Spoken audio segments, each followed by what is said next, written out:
I just received this box back from PCGS. This is a mega submission. 41 coins, $1,000 to have them graded, plus the shipping, about $25 a coin to have these graded. These coins, some of them were picked out of a typeset that I purchased. Some of these were just coins that I cherry picked out of albums and collections that I purchased. And I had a lot of fun just picking these out and seeing what grades I would get. I knew some of them were problem coins, but I wanted to get them in a details holder, whether they were very fine, whether they were AU. And then a couple of them came back a problem that I didn't think would.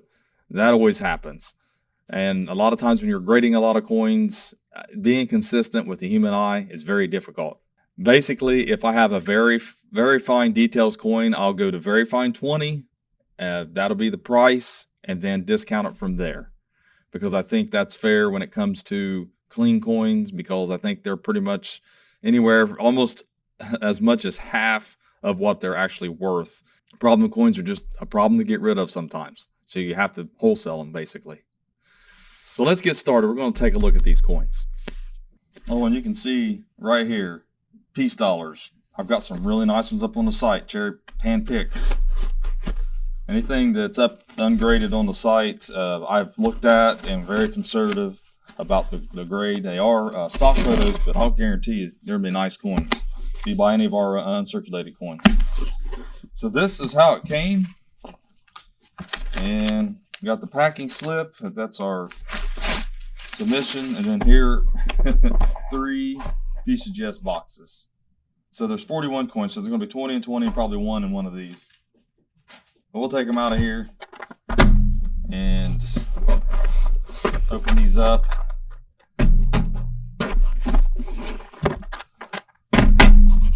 So there we have it. Basically, just a bunch of cherry pick coins. I just think it's fun. I don't know. I like sending coins off for grading and seeing what grade I get. To me, that's enjoyable. I make more money doing it this way. A lot of reasons why you would send a coin off for grading. It gives it a value. PCGS coins tend to go for more than most, especially modern coins, but they're on par with NGC and NX, all 3 of them, but unfortunately people just respect PCGS the most and then CACG, and that's just how it is. I mean, that's just the market. I wish I could change it, make it better, I guess, but PCGS is pretty much my choice anymore. I've just had too many coins in NGC holders go for less, and it's gotten worse. I noticed that whenever I did my great collections, and I'm just going to stick with PCGS. That's going to be my choice. I will do some annex if it's lower grade, but like I said, to me it's just worth sending off to PCGS. $25 a coin, and I've got some really nice ones in here. I'm going to start off from the beginning here, make sure. And I sent a variety. I mean, we're talking about half cents, Mercury dimes, Washington quarters, dollars. I mean, we've got a little bit of everything in this submission. And we're going to start off with the half cents. We're going to try to start off with the earliest to the latest. Okay, there we go. This is the one we want to start off with right here. The 1804 half cent, clean, very fine details, crosslet 4 and stems. You send coins off like this because they're copper, and you want to make sure whether they're problem free or not. This would have been problem free at a coin show if it wasn't graded, I'm telling you. That's the problem with some of this when you're looking at grading coins and buying coins. If you can see the 4 down there, it has a crosslet. And then on the reverse, the stems come out on each side of the bow that comes down. The ribbon ends there. I mean, the coin in very fine is $275. So it's probably a $200 coin, $175 coin as is. Very, very well worth the $25 to send it off for grading. Then another one, 1806 clean, extra fine details, small 6, no stems. I thought these coins would be problem free because they'd look like they've not been messed with. But unfortunately, PCGS disagreed with me. I thought they were nice coins. That's why I said I cherry picked them. They said they were cleaned. So they're the nicest cleaned half cents I've ever had. And I'll be honest with you. I mean, we can look at them. I can look at them under the microscope. You can, I mean, it was very hard on these coins. Very conservative on them. And here is the 1808. You won't see much difference in this one and the other ones. and it received fine 15. But they're well worth sending off. I don't regret sending them off. I just don't agree with the first two there. Then we have an 1809, fine 15. It's another one. A nice classic head. Those other ones were drape bust, obviously. And here's the reverse. The reverse looks really nice on this. I like that. And when you're looking at this one here, as far as the value is concerned, 1809, you're looking at $150. So it's well worth sending off. And here's another one, 1826, classic head, half cent, extra fine 40. Nice coin. And this one here, like I said, I'm not going to say the whole value for every one of them, but I will mention a couple of them because it's important when it comes to copper. This one's, $190 coin. So to me, it's worth sending off because if I would have put this up in a carded, I probably would have put very fine 35 on it and would have sold it for a little bit less. Now, since I've put grading fees in it, I've got basically $25 in it. I probably paid $50 for it, maybe 60, I don't know. But it was part of a collection that I've already paid for. In other words, these coins here are pretty much what I have left from a collection, which is my profit. So these coins are basically part of the profit. This is the 1893. I just wanted to see what they would do to this one here. Questionable. So it's unk detail, but it's an 1893. That is a beautiful coin regardless. Because, it does have a nice patina to it, but it is uneven toning, so I don't disagree with that. All except it's still a natural process that toned it. And this one here is a 9, and it's an S, very fine 30. This one here we were debating on, what very fine it was because it does matter when it comes to the value. And a 1909 S like this, in this grade is worth $600. So we were debating on whether we need to put 400 on or 500. Now we see that it's worth, basically 600 retail, and we can price it a little bit better. And it's genuine. It's genuine. That's another reason. This one here, 1883. It's a shield nickel. Received AU 58. It's a nice coin right there. When you start seeing details in this shield right here, the lines that go across and they're complete, you're probably in the AU range and up easy. So in 1883 like this, $175. And you're going to see longer curve doubling around it. That's just the way, that's just normal for it. That's just normal for his designs. He did to show, they think he did that to make them strike better. This is a 1897 Barber dime. And you can tell that one there is probably clean. I pulled it out of a book. I just wanted to see if it would get the AU, and it did get AU. And I thought maybe it had enough toning on it. Maybe it would get a pass, but it didn't. 36, 10 cent, genuine, cleaned. You can see some of the lines. Wasn't completely sure about that one. I was hoping, because it has full split bands. So I was hoping I'd get a pass on it, but I didn't. But I did on this one, but it didn't get as high as I thought. 64, full bands. I thought maybe it'd be a 65 or 66. But it's still a nice coin. Like a nice addition to anybody's collection. So I'm okay with that. And same with all these Mercury dimes. I got a 66 on this one. Now you can compare them. I can compare the 64 to the 66. And like I said, it's splitting hairs on some of these, to be honest with you. 44S, 66. Nice coins. Like I said, I just cherry picked these out of collections.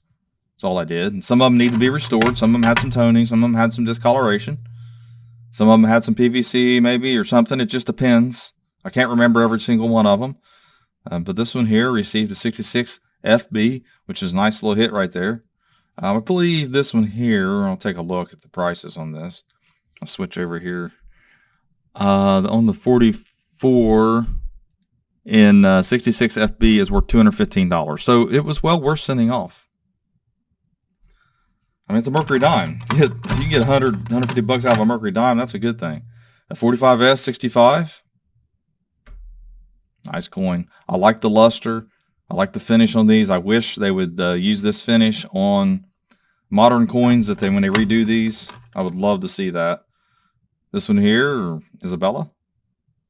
It is the AU55. It's a 25-cent commemorative. Nice coin. Real nice. And then I had some quarters. Cherry picked these out of the books just to see what I would get. And Mint State 65. A couple of the quarters were close. They weren't, I mean, if you take about the time and effort and all that, maybe it's not quite worth it, but a few of them were. Overall, the submission is good. I mean, you put $1,000, $25 a coin in some of these, and they're worth a lot more. I mean, we're talking about probably quadruple that value. So it's going to be well worth it down the road here when I get these sold. It's a really nice 40S. It's at Mint State 65. Nice. And then I have a 40D. Anytime you can get in the 40s and 30s with mint marks in these grades in this condition, often they can be worth sending off. Not always, but most of the time. And you just need to look at the price guide and think, okay, if this grade's 64, then it's worth this much. So I send it off and attempt that. Try it. Maybe it gets 65. Is it worth it? That's how you do that. That's how you determine if you want to send a coin off for grading or not. You got to look at the price guides, try to kind of grade your coin using photo grade and images of other coins if you possibly can. If you can find them. Sometimes images won't do you very good because I know a lot of people look at the images and think their coin looks better, but you're looking at images. It's kind of hard to grade like that. So you're only getting an idea. This is a 43S Mint State 64. So you're just getting an idea when you're looking at pictures. You're not really getting the exact grade of the coin. It's hard to do like that. This one here, you can see has strike doubling up here at the top. You can see that. It's not double die. 41S, this is a good one to send off, try to get a high grade on. Mint State 64. Nice coin. I do like the PCGS holders as well. I like them a little better than the NGC holders. It's a 45-64.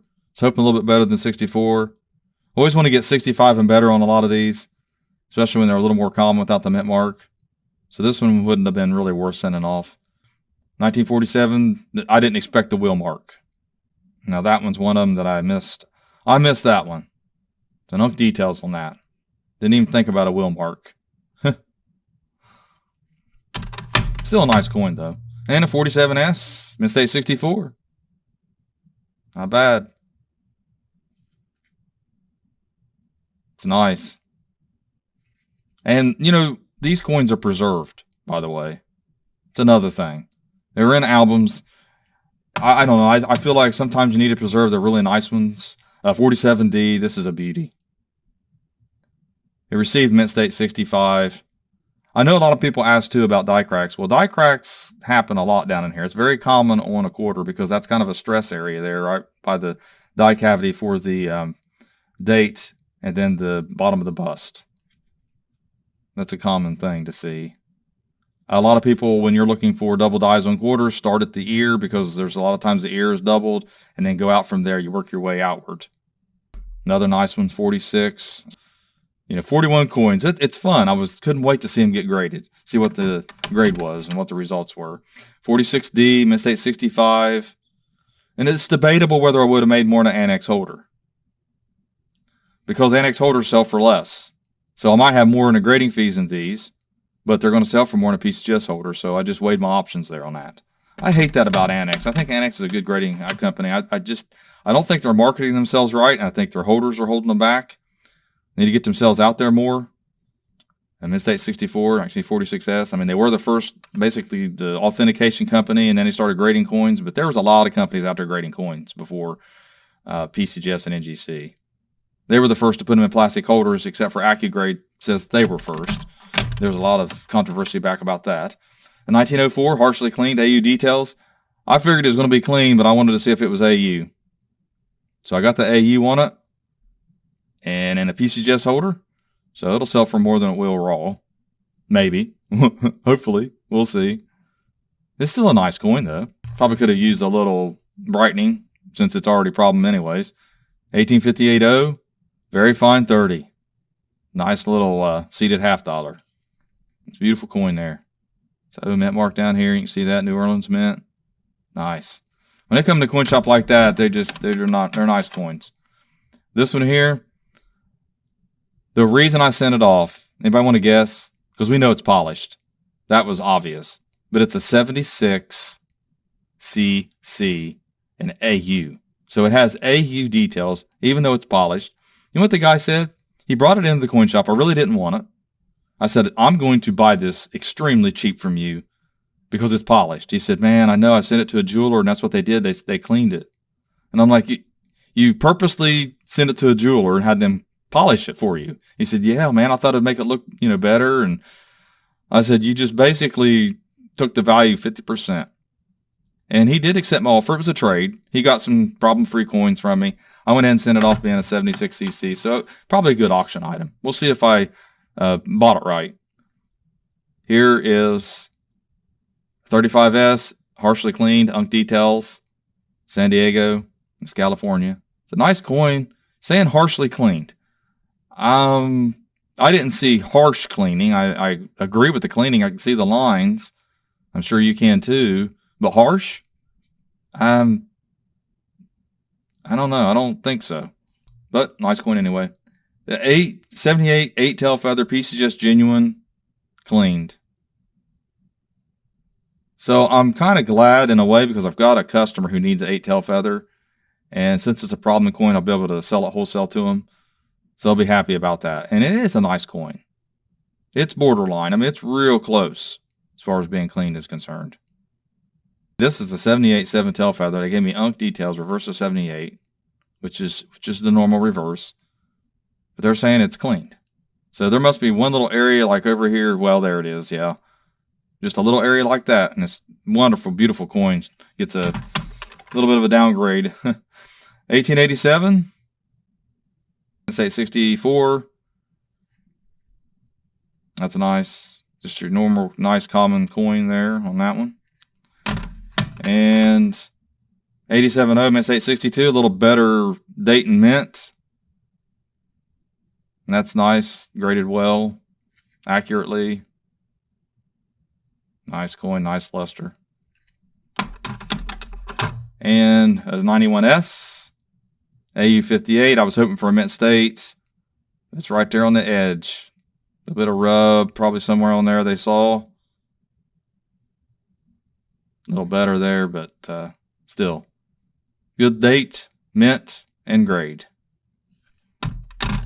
Then, 26S. You always hope for a 63 to put a 62 on it, but hey, that's the way it is. You got a lot of 62s in the peace dollars, I've noticed. Got a few of them up on the site. I do have some really nice ones up on the site, by the way, guys. I put them up there. Some nice key dates, better grades, condition grade ones. So if you get a chance, check out PortsmouthCoinShop.com. Links in the description of the pinned comment. 1927. Mint state 62. You find these in mint state, well worth it. It's a nice coin.